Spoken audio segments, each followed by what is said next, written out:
कराची में ख़बर आहे वांस शेयर कंदासीं दहशतगर्दनि जो टारगेट एडिशनल आईजी हो।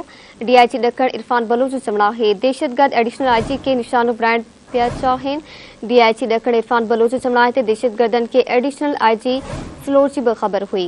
डीआईजी इरफान बलोच चयो त दहशतगर्दनि एडिशनल आईजी जावेद आलम ओडो जी ऑफिस खे निशानो बणायो। दहशतगर्द 1 महीने ताईं रेकी कंदा रहिया। डीआईजी ॾखण इरफान बलोच जो चवणु आहे दहशतगर्द पहिरियां भी एडिशनल आईजी जी ऑफिस अची चुका आहिनि। ख़बर अवां कराची में शुरू कई पिया। दहशतगर्दनि जो टारगेट एडिशनल आईजी हो।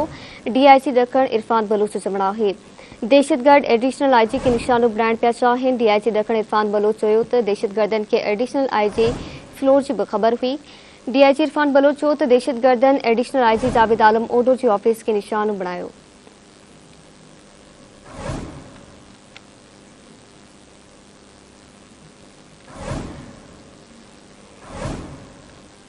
दहशतगर्द 1 महीने ताईं रेकी कंदा रहिया। डीआईजी ॾखण इरफान बलोच चयो त दहशतगर्द पहिरियां भी एडिशनल आईजी जी ऑफिस अची चुका आहिनि। ख़बर अवां कराची में शेयर कई पिया। दहशतगर्दनि जो टारगेट एडिशनल आईजी हो।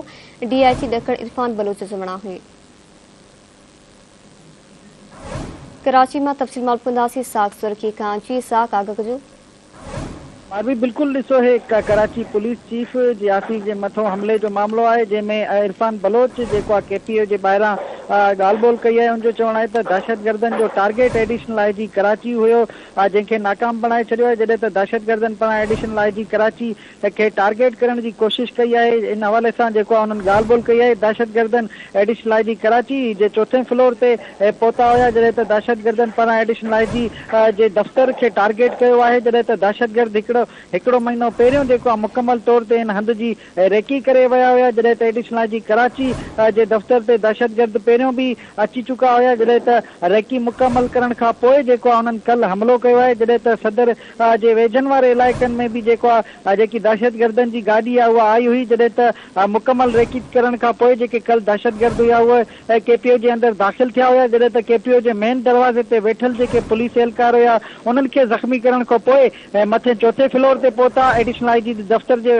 ॿाहिरों जिथे एडिशनल आईजी कल्ह जेको आहे छुट्टी ते हुयो ऐं जेको तमामु त दफ़्तर जो हमलो हूंदो आहे उहो भी कल्ह जुमे ॾियारे छुट्टी ते हुयो। जॾहिं त इन हवाले सां उहे कल्ह रेकी करण खां पोइ पहुता पर ख़ुशकिस्मती सां जावेद आलम साहब जेको आहे कल्ह छुट्टी ते हुयो जंहिंजे करे एॾो नुक़सानु नाहे थी सघियो। इहा ॻाल्हि ॿोल कई आहे डीआईजी जेको आहे इरफान बलोच जंहिंमें उन इहा तस्दीक कई आहे त दहशतगर्दनि जो जेको हदफ़ हुयो उहो जावेद आलम ओडो साहब हुयो जिन्हनि खे नाकाम बणायो वियो आहे। टई जेके दहशतगर्द आहिनि उन्हनि खे पुलिस एनकाउंटर करण उहे पुलिस जे एनकाउंटर में मारिजी विया आहिनि। जॾहिं त हिकिड़ो जेको दहशतगर्द हुयो उन पाण खे ख़ुदकश जैकेट सां उॾारे छॾियो हुयो। 3 दहशतगर्दनि जी पुलिस सुञाणप करे चुकी आहे। 4थे दहशतगर्दी जे हवाले सां जेकी कार्रवाई आहे सुञाणप जी उहा नादरा जे ज़रिए पुलिस कोशिश करे पई त 4थे दहशतगर्द जी भी जेकी जांच आहे उहा कई वञे। ऐं इन हवाले सां जेको आहे डीआईजी इहा ॻाल्हि ॿोल कई आहे जंहिंमें जेके सभु दहशतगर्द हुआ उन्हनि खे पुलिस एनकाउंटर ज़रिए मारे छॾियो आहे ऐं वतकीर इन हवाले सां पुलिस पारां जेकी जांच आहे उहा शुरू कई वई आहे। जी